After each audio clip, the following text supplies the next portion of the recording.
இந்த வீடியோல ஒரு மேஜிக் இமெயில் பட்டன் எப்படி கிரியேட் பண்ணலாங்கிறது தான் பார்க்க போறோம். ஓகே, இங்க பாத்தீங்கன்னா நமக்கு ஒரு இமெயில் ஃபார்மேட் இருக்கு. ஓகே, நீ ஃபர்ஸ்ட் பாத்தீங்கன்னா நேம் இருக்கு அண்ட் வந்து இங்க இமெயில் ஐடி, அந்த நேமோடைய இமெயில் ஐடி இங்க இருக்கு. ஸோ இந்த இமெயில் ஐடி தான் நம்ம என்ன பண்ண போறோம், ஒரு இமெயில் நம்ம சென்ட் பண்ண போறோம். ஓகேவா, இப்போ நம்ம தேவையானது எல்லாத்தையும் கொடுத்துக்கலாம். ஓகே, சப்ஜெக்ட் கொடுத்துட்டோம் அண்ட் தென் பாடிக்குள்ள நமக்கு என்ன தேவையான டெக்ஸ்டோ அதை டைப் பண்ணி வச்சாச்சு. ஓகே, நான் வந்து இங்க கேட்கலாம், இங்க ஏன் வந்து %0A கொடுத்துருக்கேன்னு கேட்கலாம். ஸோ இது வந்து எதுக்காக அப்படின்னு பாத்தீங்கன்னா, நம்ம பாடி டைப் பண்ணிட்டே இருக்கிறப்ப நமக்கு வேணுங்கிற டெக்ஸ்ட் நம்ம டைப் பண்ணிட்டே இருக்கிறப்ப நமக்கு அடுத்தடுத்து என்ட்ரு கொடுத்து டைப் பண்ணணும், ஆர்டர் வைஸா நமக்கு வந்து இந்த டெக்ஸ்ட் வந்து நமக்கு டைப் ஆகணும். அப்படிங்கிறப்ப எக்ஸல்ல என்ன ஆகும், என்ட்ரு கொடுத்தீங்கன்னா நெக்ஸ்ட் செல்லுக்கு தான் அது போகும். ஸோ அதை வந்து நம்ம அவாய்ட் பண்றதுக்காக இந்த %0A கொடுத்தீங்கன்னா உங்களுக்கு நெக்ஸ்ட் லைன்ல அந்த டெக்ஸ்ட் வந்து டைப் ஆகும். ஸோ அதுக்காக தான் நான் இது இங்க கொடுத்துருக்கேன். ஓகே, ஸோ ரெண்டு இடத்துலயும் இது நான் இதை கொடுத்துருக்கேன். ஓகேவா, இப்போ பாடி ஃபுல்லா நம்ம டைப் பண்ணி முடிச்சாச்சு. அண்ட் தென் பாத்தீங்கன்னா சிசி கொடுத்தாச்சு, இன்னொரு ஐடிக்கும் இந்த இமெயில் வந்து சென்ட் ஆகும் அப்படிங்கிறதுக்காக இன்னொரு ஐடியும் கொடுத்தாச்சு. ஓகேவா, இப்ப இதோட யூஸ் என்னன்னு பாத்தீங்கன்னா, நம்ம எக்ஸல்ல ஒரு மெயில் வந்து சென்ட் ஆகணும், ஒரு மெயில் ஐடிக்கு சென்ட் ஆகணும் அப்படிங்கிறப்ப ஜஸ்ட் நம்ம ஒன் பட்டனை கிளிக் பண்ணா போதும், அது வந்து ஆட்டோமேட்டிக்கா சென்ட் ஆயிரும். ஸோ அதை எப்படி கிரியேட் பண்ணலாங்கிறத பார்க்கலாம். இந்த இடத்துல இந்த செல்ல தான் நம்ம வந்து ஒரு லிங்க் கிரியேட் பண்ண போறோம். ஓகேவா, அதுக்கு வந்து எக்ஸல்ல ஒரு ஃபங்க்ஷன் இருக்கு, ஹைப்பர் லிங்க் அப்படிங்கிற ஒரு ஃபங்க்ஷன் இருக்கு. ஸோ ஈக்குவல் ஹைப்பர் லிங்க்னு டைப் பண்ணிக்கோங்க. இப்போ பாத்தீங்கன்னா இதுல லிங்க் லொகேஷன் அப்படின்னு கேக்குது. ஓகேவா, ஃபர்ஸ்ட் டபுள் கோட்ஸ்குள்ள மெயில் 2 அப்படின்னு கொடுக்க போறோம்.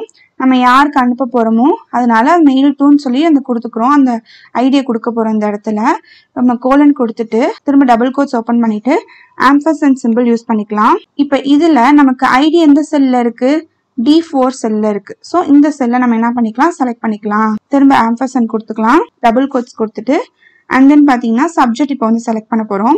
சப்ஜெக்ட் செலக்ட் பண்றதுக்கு இதுல என்ன ஃபார்மேட் அப்படின்னு பாத்தீங்கன்னா கொஸ்டின் மார்க் போட்டு சப்ஜெக்ட்னு டைப் பண்ணிக்கோங்க.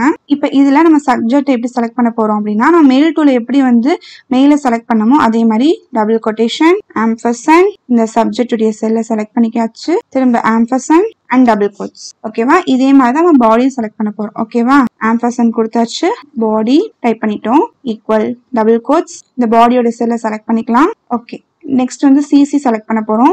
அதே மாதிரி நம்ம சிசியும் செலக்ட் பண்ணிக்கலாம். இப்போ இந்த சிசியோட செல்ல நம்ம செலக்ட் பண்ணிக்கலாம், கொமா கொடுத்துட்டு. இப்போ இது ஃபுல்லா நம்ம செலக்ட் பண்ணியாச்சு. தென் இங்க என்ன கேக்குது, ஃப்ரெண்ட்லி நேம்னு கேக்குது. ஃப்ரெண்ட்லி நேம்ங்கிறது ஒன்றும் இல்லை, நம்ம வந்து ஒரு டெக்ஸ்ட் நம்மளா டைப் பண்ணிக்கணும், ஓனா கிரியேட் பண்ணிட்டு அது எப்பப்பெல்லாம் நம்ம கிளிக் பண்றோமோ அப்பப்பெல்லாம் இந்த இமெயில் வந்து நமக்கு சென்ட் ஆகும். ஸோ நமக்கு வேண்டிய டெக்ஸ்ட் நம்ம என்ன பண்ணிக்கலாம், நம்ம டைப் பண்ணிக்கலாம். ஸோ நான் இங்க வந்து என்ன டைப் பண்ண போறேன் அப்படின்னா, கிளிக் டு சென்ட் இமெயில் அப்படிங்கிற டெக்ஸ்ட் நான் டைப் பண்ணிட்டு பிராக்கெட் க்ளோஸ் பண்ணிக்கிறேன், என்டர் கிளிக் பண்ணிக்கலாம். இப்போ பாத்தீங்கன்னா எனக்கு இங்க வந்து ஒரு லிங்க் வந்து கிரியேட் ஆயிடுச்சு. So click to send email அப்படிங்கிற லிங்க் கிரியேட் ஆயிருக்கு. ஸோ இதை இப்போ பாருங்க, இப்போ நான் இதை வந்து கிளிக் பண்றேன். இதை கிளிக் பண்ணிட்டு நம்ம அவுட்லுக் கொடுத்துக்கலாம். இப்போ பாத்தீங்கன்னா அவுட்லுக் கொடுத்தோடனே நமக்கு வந்து அந்த இமெயிலோடைய அந்த பாக்ஸ் ஓப்பன் ஆயிடுச்சு. ஸோ இப்போ பாருங்க, நம்ம எந்த இமெயில் ஐடி கொடுத்தோமோ அது வந்துருச்சு, சிசியோட இமெயில் ஐடி வந்துருச்சு, தென் சப்ஜெக்ட் என்ன கொடுத்தோமோ அது வந்துருச்சு அண்ட் பாடி ஃபுல்லா நம்ம என்ன கொடுத்தோமோ அதுவும் நமக்கு வந்துருச்சு. ஓகேவா, இப்போ ஜஸ்ட் நம்ம இந்த சென்டை கிளிக் பண்ணிட்டா போதும், ஆட்டோமேட்டிக்கா அந்த ரெண்டு இமெயில் ஐடிக்கும் இந்த இமெயில் வந்து சென்ட் ஆயிரும். ஓகே, இந்த வீடியோ உங்களுக்கு ரொம்பவே யூஸ்ஃபுல்லா இருந்திருக்கும்னு நினைக்கிறேன். இந்த மாதிரி நிறைய யூஸ்ஃபுல்லான வீடியோஸ் வேணும்னா நம்ம சேனலை மறக்காம சப்ஸ்கிரைப் பண்ணிக்கோங்க அண்ட் மறக்காம லைக் பண்ணிட்டு இதை பத்தி தெரியாத எல்லாருக்கும் ஷேர் பண்ணிருங்க.